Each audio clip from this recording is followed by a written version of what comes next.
apakah boleh setelah berwudu melakukan makan dan minum, kemudian makan apa, berat ataukah ringan, yang sekiranya bisa terkait dengan kondisi wudunya? Ini mungkin maksudnya apakah membatalkan wudu atau tidak.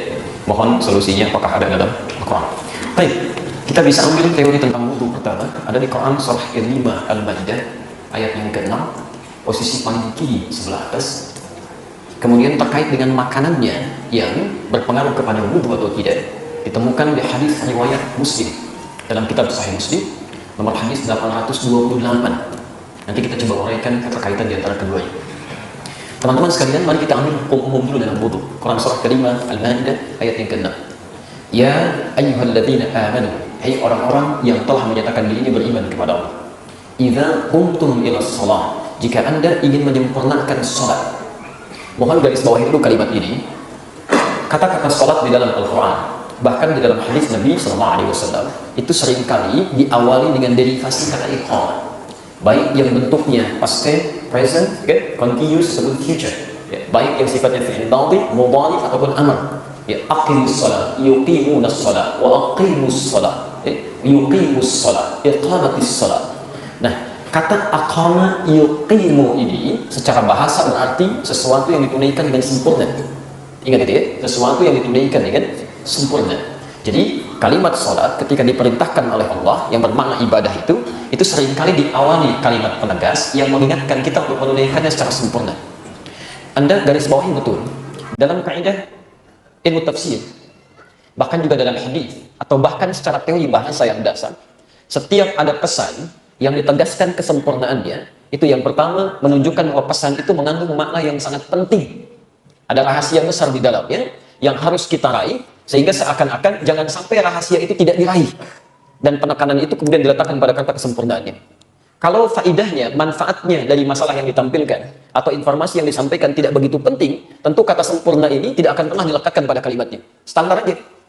Ayo pergi ke sana. Tidak terlampau kemudian ditekankan kalimatnya. Pergi saja. Mungkin ada sesuatu yang berguna atau yang tidak. Tapi ketika ditekankan pada Anda, ingat ya, ini bekalnya sampai sana jam sekian, kemudian jangan mampir-mampir seperti di gambarannya. Tunaikan dengan tepat ya. Berarti ada sesuatu yang sangat penting di dalamnya. Baik, karena itu kemudian saya pernah sampaikan dalam kajian yang berbeda bahwa sholat itu selalu diawali dengan penekanan sempurna karena menghadirkan 5 keutamaan di dalamnya yang dimintakan langsung oleh Al-Quran dan ditegaskan oleh Nabi. Setiap orang yang sholat mesti dapat meraihnya. Satu, secara cepat, orang yang sholatnya benar dijamin oleh Allah akan berdampak pada kebaikan perilakunya. Ada di Quran surah ke-29 ayat ke-45. Yang kedua, orang yang sholatnya benar akan menghadirkan ketenangan dalam jiwanya dalam menghadapi setiap persoalan hidup. Ada di Quran surah ke-20 ayat ke-14, ditafsir di Quran surah ke-13 ayat ke-28. Yang ketiga, orang yang sholatnya benar itu cenderung akan dimudahkan oleh Allah semua urusan hidupnya, termasuk persoalan rizkinya. Ada di Quran surah ke-65 ayat kedua sampai dengan ayat ke-4, ditafsir di Al-Baqarah di ayat kedua sampai ayat yang ketiga. Yang keempat, orang yang sholatnya benar, maka doanya akan cepat dikabulkan saat dimohonkan kepada Allah tanpa ditunda. Jadi begitu dia selesai berdoa, saat itu dikabulkan doanya. Itu ada di Quran surah ketiga ayat 38 sampai dengan 39, ditafsir di Quran surah kedua ayat ke-45, dijelaskan kemudian dalam hadis riwayat Abu Dawud nomor hadis 649, hadisnya qudsi. Dan yang terakhir, yang kelima, orang yang sholatnya benar itu dijamin langsung oleh Allah dalam Al-Quran akan diberikan kesuksesan dan kebahagiaan dalam hidupnya. Itu ada di Quran surah ke-23 ayat 1 sampai dengan ayat keduanya. Karena itulah kemudian Nabi menekankan betul, jika ada orang ingin menyempurnakan sholatnya dengan baik, maka perhatikan tahapan-tahapannya. Dalam Al-Quran disebutkan, satu, ternyata kesempurnaan sholat dimulai pertama kali bukan dalam takbir, tapi idza qumtum ila shalah famsilu wujuhakum. Jika Anda ingin menunaikan sholat dengan sempurna, sempurnakan dulu wudunya. Ingat, dimulai dari wudu. Ya, mulai basuh wajah dengan sempurna. Bahkan tafsir ayat ini Anda bisa temukan nanti di Al-Bukhari nomor hadis 751. Hadis Muslim nomor hadis 397, ya, dan ada juga di Al-Bukhari nomor hadis 757. Kalau nomornya berbeda, cari babnya, namanya babul musi'is shalah. Bab tentang orang yang sholatnya bermasalah. Ya, saya sering sampaikan tentang persoalan ini. Ja'a rajulun ila Nabi sallallahu alaihi wasallam, datang seorang lelaki pada Nabi sallallahu alaihi wasallam, namanya Khalad Az-Zuraiqi. Fadakhala ila al-Masjid Nabawi, masuk ke Masjid Nabi, fa shalla bi jambin Nabi sallallahu alaihi wasallam, kemudian salat di samping Nabi sallallahu alaihi wasallam. Tatkala beliau selesai salatnya, sallama yaminan wa shamala, salam ke kanan dan ke kiri, faqala lahu Nabi sallallahu alaihi wasallam. Maka Nabi sallallahu alaihi wasallam berkata pada orang ini, "Shalli fa innaka lam tusalli." Anda silakan salat lagi karena Anda belum salat. Disebut belum salat. Fa'ada salatahu thalatha marrat. Maka mengulang orang ini salatnya sampai 3 kali. Faqala lahu Nabi sallallahu alaihi wasallam mithla ma kana. Maka Nabi sallallahu alaihi wasallam mengulang kembali kalimat serupa yang tadi. Shalli fa innaka lam tusalli. Anda salat lagi karena Anda belum salat. Faqala, maka dia berkata, ya Rasulullah, ma uhsinu ghairah. Ya Rasulullah, saya tidak bisa lebih baik dibandingkan dengan yang telah saya tunaikan tadi. Alimni, tolong ajarkan saya. Tolong ajarkan saya. Maka disitulah kemudian Nabi mulai merespon. Perhatikan kalimatnya dan kaitannya dengan wudu. Kata Nabi, faqala Rasulullah sallallahu alaihi wasallam, idza qumta ila shalah. Kalau Anda ingin menunaikan salat dengan sempurna, asbighul wudu, maka sempurnakan dulu wudunya. Sempurnakan wudu, dan diajarkan oleh Nabi dari awal sampai akhirnya. Famastaqbil qiblah, kemudian baru menghadap kiblat, baru bertakbir sampai dengan salamnya. Dari situ kita mendengar kalimat sallu kama raaitumuni usalli. Salatlah kalian persis seperti melihat saya salat. Al-Bukhari nomor hadis 651. Nah, jadi perlu digarisbawahi dulu, walaupun pertanyaannya terkait dengan hubungan wudu dengan makanan, tapi penting diketahui wudu itu mesti dijaga luar biasa, disempurnakan, karena tidak hanya terkait dengan kesucian, tapi akan berdampak pada benar tidaknya salat yang telah kita tunaikan. Jelas sampai sini dulu? Kalau sudah baik wudunya, dijelaskan oleh Al-Quran, awas perhatikan ya, ini tolong garis bawahi betul. Yang pokok dalam wudu itu ada 4. Satu aja, kalimatnya menggunakan kata ghasala, fagsilu wujuhakum. Ghasala itu kalau dalam bahasa Arab adalah sesuatu yang ditumpahkan pada tempatnya, dibasuh. Jadi ambil airnya ditumpahkan di wajah. Jadi bukan ngambil air ditumpahkan baru diusap. Ya, jadi ambil airnya, tumpahkan di wajah, dari batas bagian atas kening sampai dengan ke dagu, dengan bagian belakang telinga. Baik, kemudian setelah itu wa aydiyakum ilal marafiq. Perhatikan, ini mohon izin saya lebarkan sedikit karena sering ada kekeliruan dalam proses ini. Wa aydiyakum ilal marafiq, kemudian tangan sampai siku. Ingat, tangan disebut tangan itu disebut yad dalam bahasa Arab, itu dari ujung jemari ini, asabi', sampai ke ujung ke sini, mendekat pada katif, dekat ke pundak. Ini tangan. Tapi dalam ibadah itu selalu diberikan batas. Batas. Misal, Anda bersedekap, An-Nasai nomor hadis 886, bersedekap di sini posisinya, rusghi. Jadi begitu menutup seperti ini. Atau boleh lebih sedikit, ala-sa'id begini, tapi tidak sampai ke sini.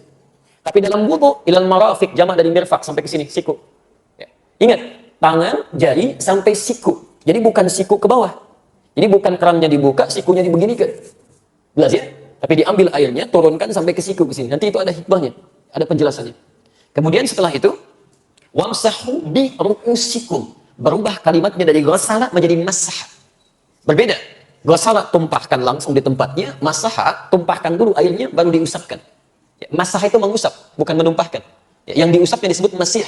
Nabi Isa punya gelar Al-Masih, Al-Masih, karena di antara mukjizatnya bisa mengusap sesuatu dengan izin Allah penyakit bisa sembuh.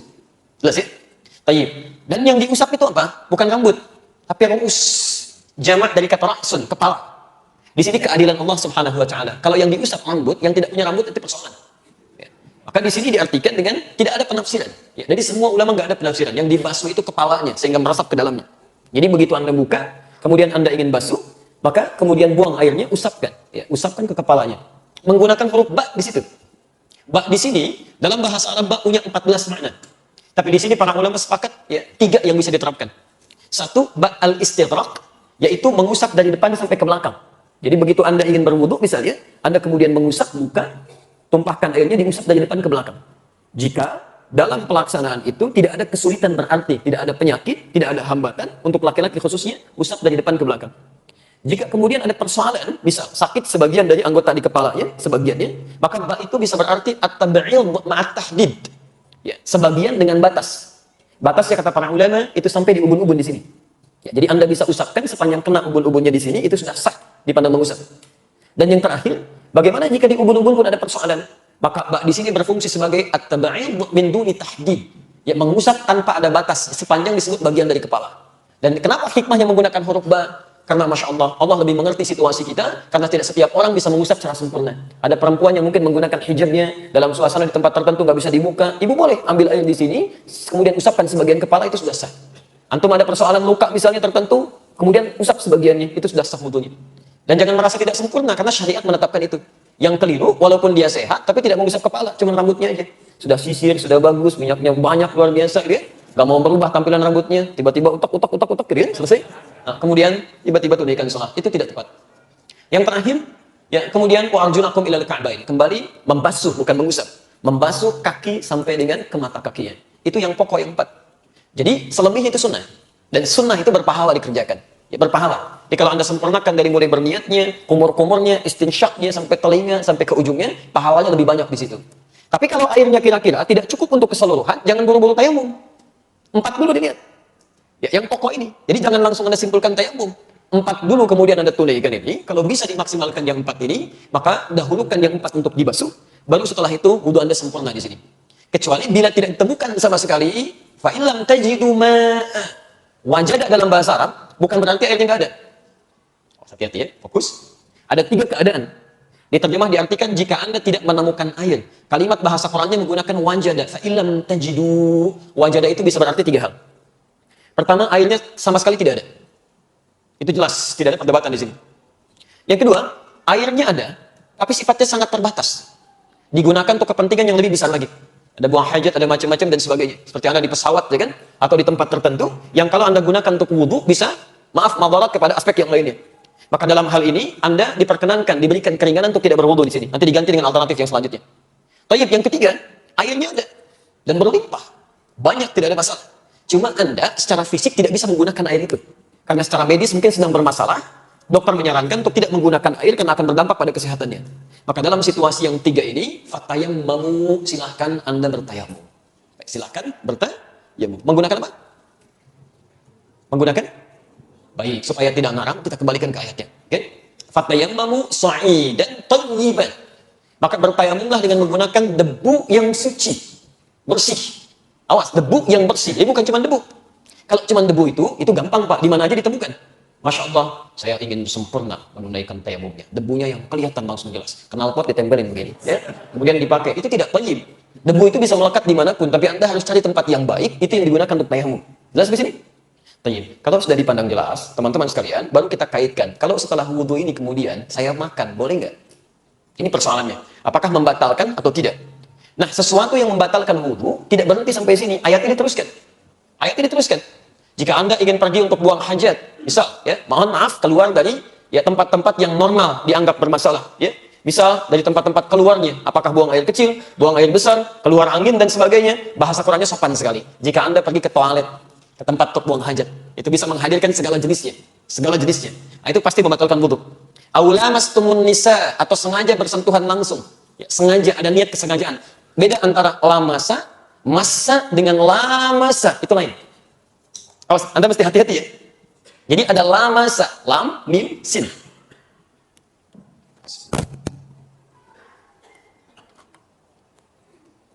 Baik, tolong menyesuaikan sekiranya tidak terlihat, nanti coba digambarkan saja ya. Insya Allah saya tidak hapus. Pertama ada lamasa, ini. Lamasa. Ini. Kalimat kedua ada lamasa. Dan kalimat ketiga ada massa. Masat humul ba'sa wa dharra. Ya. Ini bisa kita temukan di Qurannya tadi, Quran surah ke-5 ayat yang ke-6. Yang ini kita temukan di Quran surah kedua ayat 214, posisi paling kanan sebelah bawah. Ini satu akar dengan ini. Cuma bedanya, kalau yang ini lamasa itu sentuhan langsung. Ya, bisa kulit dengan kulit, bisa pakaian misalnya dengan pakaian yang lainnya. Ya, umumnya sih kulit dengan kulit, satu sentuhan. Ya, tapi lamasa di sini belum tentu ada unsur kesengajaan. Sentuhan aja bisa. Ya. Seperti yang terjadi misal, maaf, dalam tawaf ya. Tawaf kan kemudian Anda berputar-putar dalam situasi yang padat, tiba-tiba ada gesekan dan sebagainya, ada sentuhan, itu lamasa namanya. Jelas di sini? Tapi kalau lamasa, ini emang udah niat nyentuh. Sudah berniat menyentuh, sengaja ada sentuhan di sini. Aulamastumun nisa, atau sengaja punya niat menyentuh pasangannya. Sehingga dengan ada niat ini, kesengajaan, ada hasrat tumbuh dalam jiwanya. Kalau sudah ada hasrat semacam ini, maka itu berpengaruh pada wudunya, batal wudunya. Jelas ya?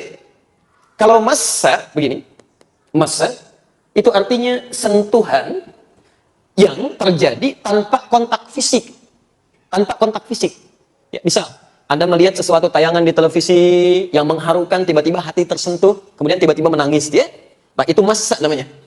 Ada orang yang diuji dengan musibah, menyentuh pada jiwanya. Ada langsung pada dirinya, ada pada orang lain. Kita lihat saudara kita di Aleppo, di Rohingya, diuji, tiba-tiba kita menangis, kita bersedih, kita berdoa, itu massa, sentuhan. Ada pada orang lain, ada pada diri kita. Tapi ini pun bisa masuk pada konteks yang negatif. Ada orang melihat misalnya tayangan yang tidak boleh dilihat, gambar-gambar yang tidak tepat, atau membayangkan sesuatu sehingga muncul sentuhan pada jiwanya yang bisa membatalkan wudunya. Jelas di sini? Nah, kalau terjadi hal-hal semacam ini, maka itu mutlak, batal wudunya. Diulang. Jelas ya? Kalau batalnya dalam hal-hal yang dibenarkan, maka tidak ada dosa baginya. Cuman batal saja dia mengulang wudu.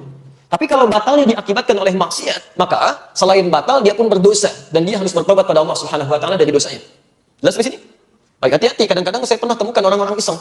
Ya, ada pertemuan misalnya reuni, ada kumpul macam-macam, laki-laki perempuan berwudu ditungguin, ayo sini, ayo sini, ayo sini, gitu kan? Tiba-tiba keluar pegang gitu, itu nggak boleh.